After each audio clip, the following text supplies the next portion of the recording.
Hello, everyone. This is Joshua Hayes with the February 11th wrap-up for you to use on February 12th. Sorry I'm getting this out late, but I had a dinner meeting with somebody who is a professional stock market investor. Actually, he's a futures trader and options investor, but he uses a similar style as me, methodology, buying strong moves, cutting your losses short real fast.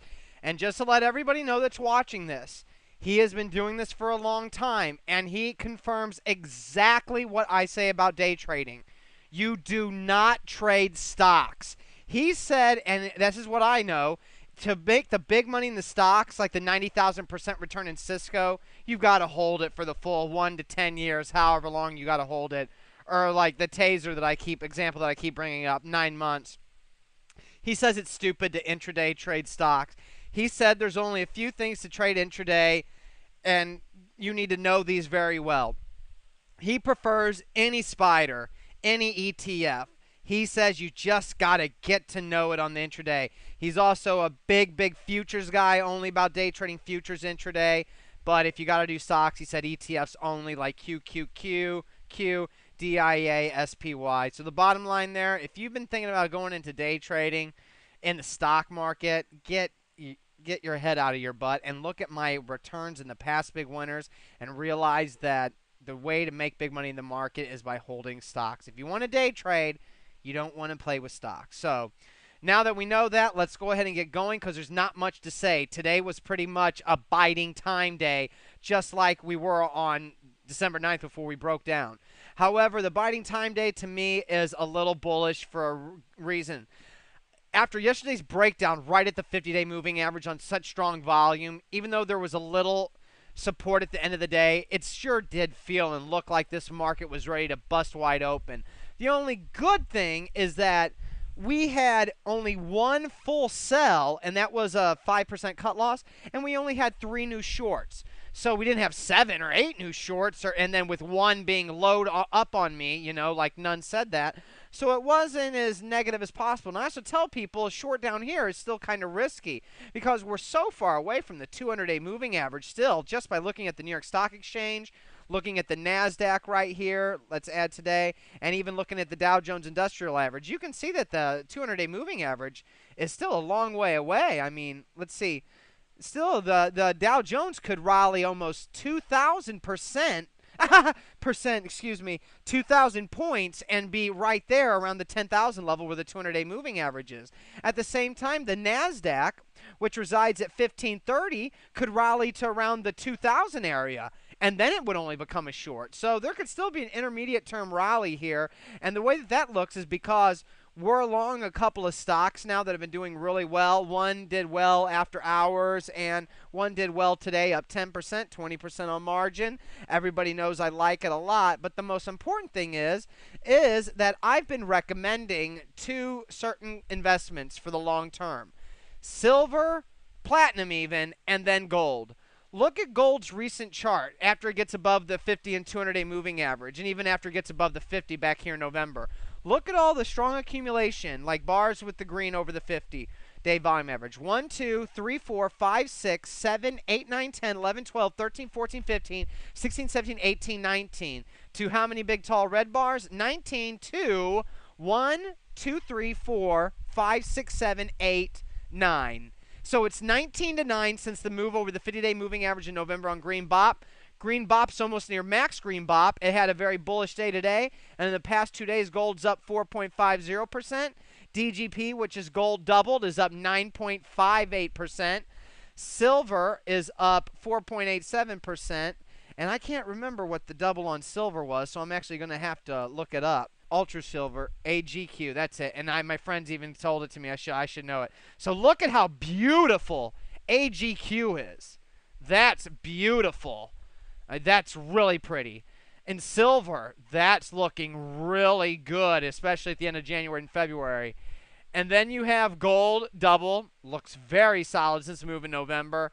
And then you have GLD as the Spider Gold Trust, and that looks very bullish. And the powerful move in BOP volume and the price today should signal that gold is ready to run, including our 10% move in our big winner today in our gold stock. Now let's look at some other gold stocks that recently have been on the scan. DROOY. Keep an eye on that. AEM, keep an eye on that. BVN, keep an eye on that. And I'm just going to end it there because there's a couple other pretty ones. I don't want to list it here, just like I don't want to show you the one that we've already made 3 buys in and that we're still waiting for a 5 to 7 week base. It must be 5 to 7 weeks flat or drifting down a low volume, then a breakout in heavy volume, and you can definitely go long. So now that we're done with the indexes, as I showed you, they just barely hang in there. Oil down 5% today to $36. Now, I don't know why my gas is rising out here where I live, but I assume it's because things don't make sense ever on Maui. However, oil is back towards its near $35 level, which I believe it's going to be in a range of 35 to 50. I hope I'm wrong, I guess. I don't even know if I hope I'm wrong. And it goes to 30 because cheap oil, I guess, is good for all of you guys out there.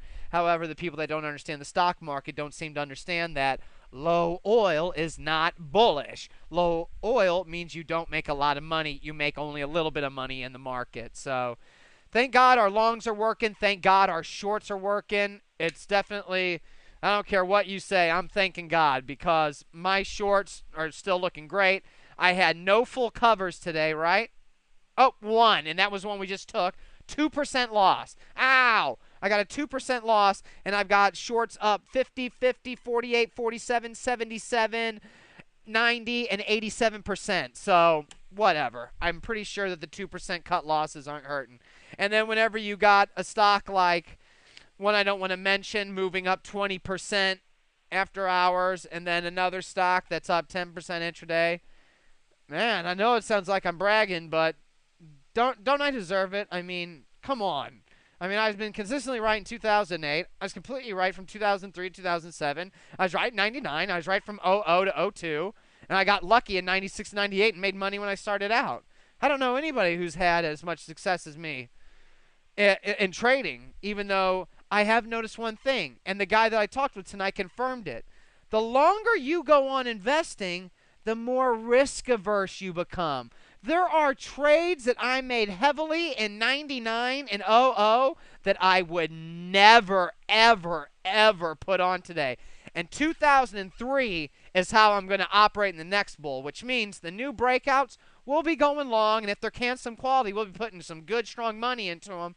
However, there's going to be 25% of my money left to buy up to 100 to 200 to however many breakouts. The ones that don't go up immediately, we're out. The ones that go up, you can get the B funds up 300% in 2 weeks, or the Mammas up 250% in 3 weeks. You can make some good money. So, you know, just don't knock it until you try it, those of you that don't like to do this methodology. Let's look at the metals. Gold, of course, extremely awesome day. Just showed you GLD and DGP. And then silver, of course, an amazing day, as I showed you SLV, and I showed you AGQ. Is that my memory working? Yes, my memory works. Excellent.